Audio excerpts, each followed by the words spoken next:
Precisamos conversar sobre dublagem. E eu acho que principalmente sobre estúdios de dublagem. Nos últimos anos, muita coisa tem mudado com relação a isso, então eu acho que é interessante a gente ter essa conversa. Então, o vídeo vai ser mais uma gameplay de fundo enquanto eu falo, porque eu acho que é muito mais eu falando sobre do que representando isso visualmente. Eu acho até que não tem como representar. Então, vai ser só eu falando mesmo. É, por muito tempo, a dublagem ela foi restrita a dois polos. O polo do Rio de Janeiro e o polo de São Paulo, com estúdios como SC em São Paulo, a BKS, e no Rio de Janeiro com a Herbert Richards. Claro, depois outros estúdios foram surgindo, mas esses dois polos se consolidaram por fazer isso há mais tempo. Eles que vieram do rádio teatro, então atores de rádio se tornaram os primeiros dubladores, quando a televisão começou a substituir o rádio como principal mídia de entretenimento para os brasileiros. Com isso, os que eram atores do rádio teatro se tornaram os primeiros dubladores do Brasil e eles ficaram radicados entre o Rio de Janeiro e São Paulo. Mas depois de um tempo, isso foi mudando. Cavaleiros do Zodíaco foi um marco muito grande para a dublagem porque ele começou a dar visibilidade para aquelas vozes. As pessoas começaram a conhecer quem faziam os cavaleiros, as pessoas começaram a conhecer o Hermes Baroli, que era o Seiya, e entre outros personagens, tanto que o fandom de dublagem de Cavaleiros do Zodíaco é enorme hoje. Claro, tiveram outras grandes produções que fizeram esse destaque, mas esse foi um marco muito importante, assim por dizer. Então, a partir disso, muitas pessoas começaram a olhar para o trabalho de dublador com um sonho, assim. Querer se tornar o sonho de ser um dublador. A gente conhece muitos youtubers que passaram por isso, como por exemplo o Matoso, que é um inscrito aqui do canal, inclusive, um salve pro Matoso. É muito legal que eu assisti o canal dele uns anos atrás, ver que ele se inscreveu no meu canal e que ele de fato realizou o seu sonho, se tornou um dublador. Pra mim isso é maravilhoso. Então, mas voltando ao assunto, as pessoas começaram a criar o interesse por virar dubladores e o mercado de dublagem em si cresceu. Como eu posso dizer isso? Eu acho que com a TV a cabo, muitas produções, muitas e muitas produções acabaram tendo que ser dubladas. Pela exibição 24 horas de canais todos os dias, aqueles que tinham só produções legendadas acabavam ficando para trás dos canais dublados, né? Afinal, todo mundo curte assistir algo no seu idioma.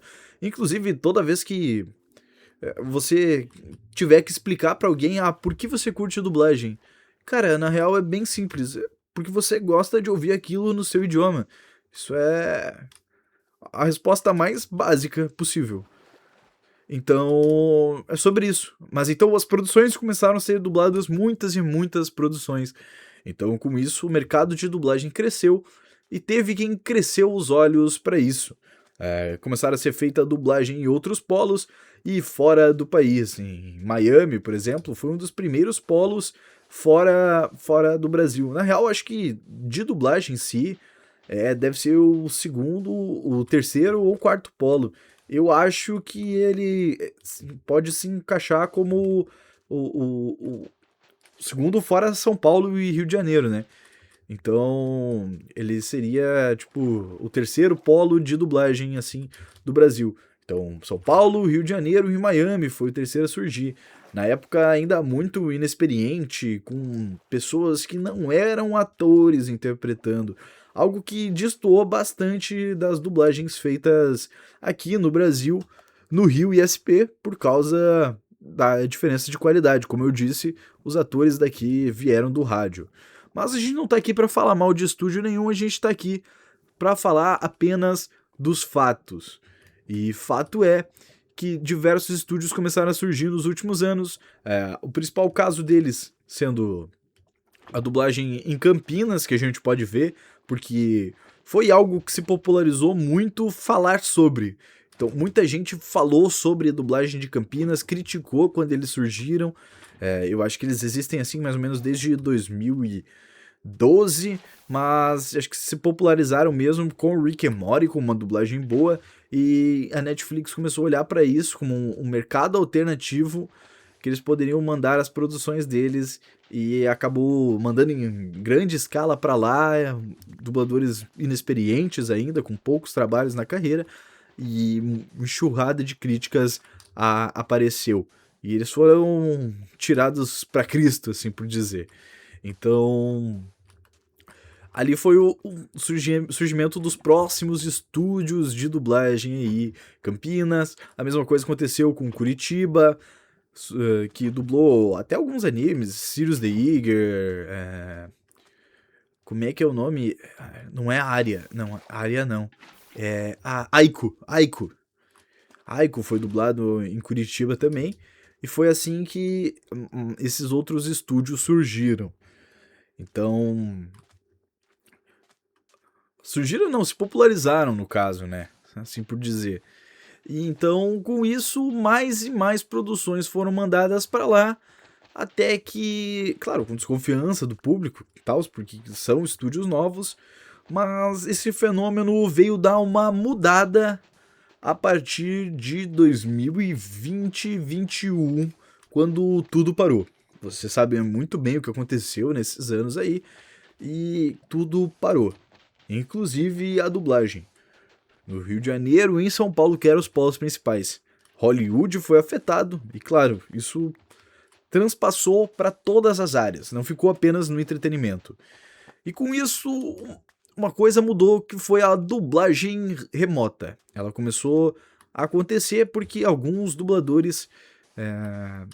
Alguns dubladores não, porque as distribuidoras precisavam que as suas produções fossem dubladas e, claro, não podia colocar os dubladores dentro do estúdio. Então, os dubladores acabaram criando seus próprios estúdios dentro de casa e assim a dublagem remota nasceu, o que possibilitou muitas mudanças no sistema tradicional. Antes, as dublagens que eram feitas no Rio de Janeiro e em São Paulo, quando uma produção padrão, vamos dizer assim, vamos chutar uma produção Disney aleatória que não existe, ficcional assim. Homem de Ferro vai lançar uma série nova. Todo mundo sabe que a voz do Homem de Ferro que a gente conhece hoje é a do Marco Ribeiro. Vamos excluir a dublagem remota e vamos mandar essa dublagem para São Paulo. Marco Ribeiro é um dublador do Rio de Janeiro.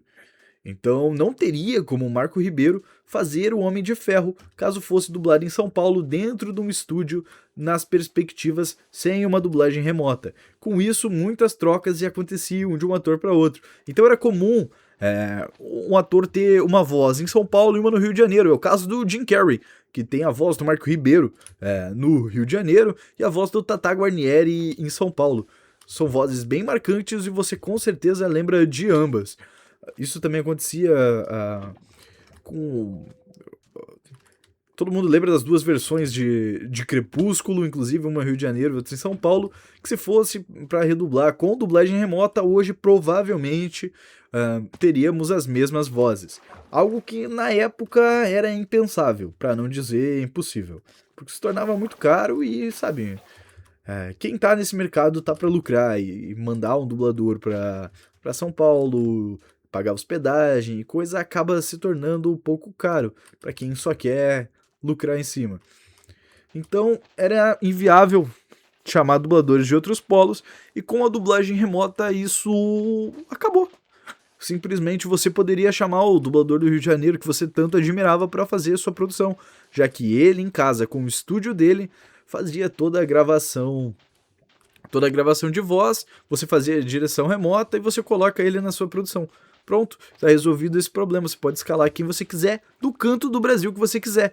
E é aí que começa a nascer uma mudança, principalmente nesses estúdios menores. Por quê? O que acontece? Muitas das críticas eram relacionadas à falta de experiência daqueles atores que estavam fazendo os personagens principais daqueles filmes. Então, aquele ator que você aquele personagem principal tinha um ator que não tinha muita experiência em dublagem, então você acabava estranhando. Agora, com a dublagem remota, não. Você pode chamar um cara do Rio de Janeiro, de São Paulo, com 30 anos de experiência no mercado e fazer ele dublar o protagonista do seu filme. Tranquilo. Então você não sofre mais esse problema. Então, essa desconfiança toda que tinha por trás, agora ela já não existe mais. Tem um cara consolidado fazendo tuas vozes. O que acabou melhorando consideravelmente a qualidade de diversos estúdios por aí. Então, antes estúdios que não entregavam produções tão legais, agora tem dubladores mais experientes, tanto pelo tempo que passou, porque o tempo vai passando, você vai trabalhando, e quanto mais você trabalha, mais você aprende. Quanto mais você aprende, melhor você é naquilo. Então, por isso, dubladores de Campinas, alguns migraram para São Paulo e se engrandeceram, participaram de mais produções, melhoraram sua qualidade, tanto que hoje eu não aceito críticas ao estúdio de Campinas como eles são novatos, inexperientes. Não, eles são muito bons no que eles fazem. Hoje eles são excelentes na dublagem, então não aceito críticas a Campinas hoje, porque a maioria dos dubladores que você vai criticar de Campinas, eles estão atuando em produções conceituadas. Hoje estão atuando em São Paulo e você só tá sendo preconceituoso mesmo. Então, essa parte aí eu não vou poder tá comentando sobre. Mas o ponto que eu quero chegar com tudo isso é que a dublagem remota trouxe a possibilidade de criação de estúdios remotos. Então são estúdios que eles não existem fisicamente. Eles são estúdios onde cada um na sua casa vai gravar um personagem e juntando tudo isso com mixagem, claro, com o diretor fazendo todo o trâmite da dublagem, explicando o personagem, corrigindo acentuações e tal, além da escolha de vozes. Essa parte ainda vai existir. Só que você está fazendo isso da sua casa. Então você não precisa ir até um estúdio. Com isso, acabaram criando vários estúdios, como o Cloud Dubbing, que não tem uma sede presencial. Eles são estúdios online que gravam as suas produções, entre diversos outros que estão gravando principalmente essas dublagens para YouTube. Então, acabou se popularizando isso, e eu vejo muitos comentários falando sobre a série, tipo, essa dublagem carioca ficou muito bacana. Cara, a dublagem deixou de ser carioca, sabe? Ela transpassa essa barreira. Hoje não existe mais dublagem, assim por dizer, paulista ou carioca. Claro, eu sempre vou colocar no final dos meus vídeos, eu vou colocar a sede principal da empresa onde ela foi gravada. Então, por exemplo, um anime que foi dublado na Unidub, eu vou colocar a Unidub em São Paulo, por mais que 50% ou mais, 70%, 80% dos atores possam ser do Rio de Janeiro. Então eu sempre vou colocar a sede no final. Mas não necessariamente isso transmita onde isso foi gravado. Por exemplo, eu acho que o principal exemplo disso é as dublagens feitas na Argentina, assim por dizer. Eu já tive contato com um dublador da Argentina, a gente conversou por bastante tempo numa videochamada. Um ano atrás, inclusive, eu fiquei devendo um vídeo pra ele que vai sair ainda, explicando um pouco sobre essa dublagem da Argentina, mas eu já vou dar um fato aqui. Não existe mais dublagem na Argentina. Cada um grava remotamente na sua casa e eles juntam tudo. A sede da empresa fica na Argentina, mas cada um grava na sua casa, com atores de São Paulo, do Rio de Janeiro, do Paraná, de Curitiba, no Paraná, no caso, de Porto Alegre. Pode ser atores até que não estão relacionados a um polo de dublagem. Santa Catarina, Maranhão, Pernambuco, da onde preferirem. Então, cada um na sua casa, são todos atores, onde eles gravam as falas pro filme. Então, com isso, uma produção deixa de ser taxada como carioca, paulista ou de Buenos Aires. Então não tem uma dublagem de Buenos Aires. Tem uma dublagem que foi feita por atores de Buenos Aires, por atores do Brasil inteiro com a sede da dublagem em Buenos Aires. Mas não foi gravado lá. Ah, porque tal dublagem é ruim, dublagem feita na Argentina. Cara, deixou de existir. Eu fiz ontem um vídeo Expresso Galáctico. Não. Expresso Metrô, sei lá, Metrô Via Lácteo, Expresso Galáctico, Metrô Via Lácteo. Eu acho que é isso. Expresso Galáctico, Metrô Via Lácteo. Tenho quase certeza que esse é o nome. Mas eu não tenho certeza. Se eu errei, perdoe-me. Mas que a sede foi feita na Argentina. Então, foi marcado como dublado na Argentina ou em Ribeirão Preto, que são as duas sedes da empresa. Eu coloquei as duas no vídeo. Então aparece lá Ribeirão Preto e Buenos Aires. Mas não necessariamente o vídeo, a dublagem, quer dizer, foi feita lá em Buenos Aires, com atores de lá. Na verdade, uma das protagonistas é de Curitiba, a outra de fato dubla pra lá, mas a protagonista em si é de São Paulo, dubla pra São Paulo e fez aquela participação ali. Tem outros atores de São Paulo, essa que eu falei, a Mari Guedes, tem o Alexandre Vestri, que são dubladores de São Paulo que fazem essa dublagem. Daí tem Hannah Cooper e coisa, outras dubladoras aí, Isabela Marques, dubladoras do Paraná. E é isso, virou uma mistura de diversos polos e a dublagem é ótima, como vocês puderam ver no vídeo. Vocês puderam acompanhar ali, é uma boa dublagem que foi feita por gente de diferentes pontos. Deixou de ser algo local, Rio de Janeiro, São Paulo. A dublagem remota permitiu isso. Então, é uma dublagem plural. É uma dublagem de diversos pontos e você taxar por um lugar já deixou de ser correto. Ah, porque a dublagem de Miami é uma porcaria. Cara, a dublagem de Miami hoje já tá com diversos dubladores do Rio de Janeiro e São Paulo participando de lá. Claro, ainda tem muitos dubladores de lá mesmo, e esses dubladores não têm a mesma experiência que o Rio de Janeiro e São Paulo. Mas eles não necessariamente entregam um trabalho ruim. As dublagens péssimas de lá ficaram nos anos 90. Com Red Baron, Soul Hunter e entre outras produções péssimas que foram feitas, com dublagem péssima que foram feitas lá. Acho que o caso mais marcante é Blue Dragon. Mas então é isso, já deixou de ser correto você criticar uma produção pelo local onde ela foi dublada, mas e sim você criticar a produção porque a dublagem é ruim mesmo. Tem muita dublagem ruim sendo feita hoje em dia.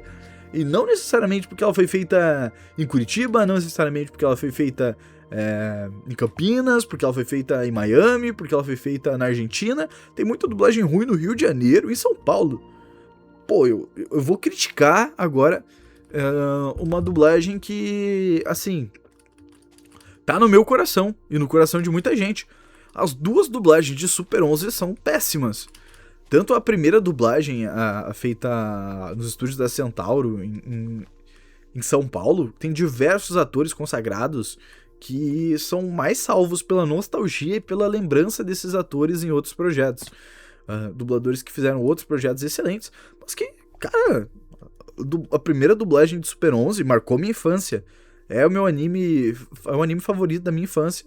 É Super 11. E a dublagem não é boa. Dublagem, pelo contrário, é bem fraquinha, sabe? E as pessoas não entendem isso. O fator nostalgia pesa muito na avaliação. É uma dublagem ruim. Assim como a dublagem de Nazuma Eleven Ares, que veio recentemente. Que essa, acho que assim, consegue ser pior que a primeira. A primeira é ruim, mas consegue ser pior. Porque nem as vozes clássicas ela não conseguiu manter. E sei de colegas dubladores que reclamaram da direção de Inazuma Eleven Ares, mas aí fica a critério de cada um, eu não vou me aprofundar sobre isso, mas que comentaram sobre a péssima direção, péssimo trabalho em cima da obra, adaptação, termos ruins, muita coisa aí ocorreu que acontece. São excelentes dubladores que fizeram a dublagem desse anime, que pra te ver como o dublador em si, ele não é tão culpado pelo que tá acontecendo. Tem um contexto todo por trás. E você falar que um dublador do Rio de Janeiro é ruim, que o dublador de Miami é ruim, não necessariamente significa que ele seja ruim. Ele pode ter ido mal naquela produção. Vocês entenderam que não é pra criticar o local e nem o dublador, e sem criticar o contexto onde tá inserido? Tal dublador é um merda. Talvez você só assistiu uma produção ruim dele. Ah, mas e ele não tem nenhuma produção boa? Talvez ele só não tenha sido bem dirigido até agora, sabe? Então, tentem não criticar dessa maneira, sabe? Tentem dar uma segunda chance, uma terceira chance. Mas assim, se tu tá chegando à 10ª ou 15ª, talvez o cara não seja tão bom, ele não tenha o tato mesmo. Mas é sobre isso. A dublagem parou de ser. Também tem o direito de criticar e de achar ruim também. Essa é a verdade. Mas tô dizendo pra, principalmente agora, o foco desse vídeo em si não é pra fazer juízo de valor se tal dublador é bom ou ruim. Pra criticar a decisão de criticar por ser de um polo de dublagem. Então, porque polos de dublagem é algo que tá deixando de existir. Rio de Janeiro e São Paulo já estão trabalhando juntos em diversas produções do Brasil em animes ali que o diga. Vox Mundi, Unidub também, estúdios conceituados de São Paulo estão usando bastante voz do Rio de Janeiro nas suas produções. Deixou de ser a Media Access Company, que faz da Disney, tem voz do Rio de Janeiro e São Paulo há muito tempo. Então, assim, deixou de ser um a mais, um extra, ou fora do normal. Virou a realidade. Simplesmente é isso. Hoje o normal é dublagens plurais com diversos polos de dublagem participando. Então, quando vocês forem criticar, critiquem aquela dublagem. Essa dublagem é ruim. Não esse polo de dublagem só faz dublagem ruim. Porque polo de dublagem é um conceito que tá deixando de existir. E já tá se tornando incorreto você criticar. Você falar que tal lugar só faz trabalho ruim. Porque não tá mais existindo isso, sabe? Todos os lugares estão fazendo dublagens com atores de diversos locais, dublagens remotas. Tem estúdio grande trabalhando para Crunchyroll que só faz dublagem remota. Tem o estúdio das produções eu esqueci. Da Artworks. Eles têm o Artworks Digital Studio. O estúdio é Digital Studio, o nome. O estúdio não existe. Ele é dirigido remoto, inclusive um dos diretores é o Alfredo Rolo, que mora em Portugal. O estúdio físico não existe. É apenas dublagem remota, você grava remotamente por estúdio. E essas são as vozes que vão aparecer no anime. Você não vai presencialmente para gravar. Então, é isso. Então, muito obrigado por terem assistido o vídeo até aqui. É mais um comentário, um desabafo. Eu acho que me perdi ao longo do vídeo diversas vezes falando sobre diversos assuntos. Então eu espero que você tenha aprendido alguma coisa, que eu possa ter te ensinado, te ajudado, agregado algum conhecimento à sua vida. Então, obrigado. Se você assistiu até aqui, fico feliz que você tenha me aguentado 25 minutos falando. Acho que eu dei muitos rodeios por aí. Mas acho que chegamos a algum lugar. Obrigado por terem assistido até aqui. Deixe o like, se inscreva no canal. Valeu e até a próxima.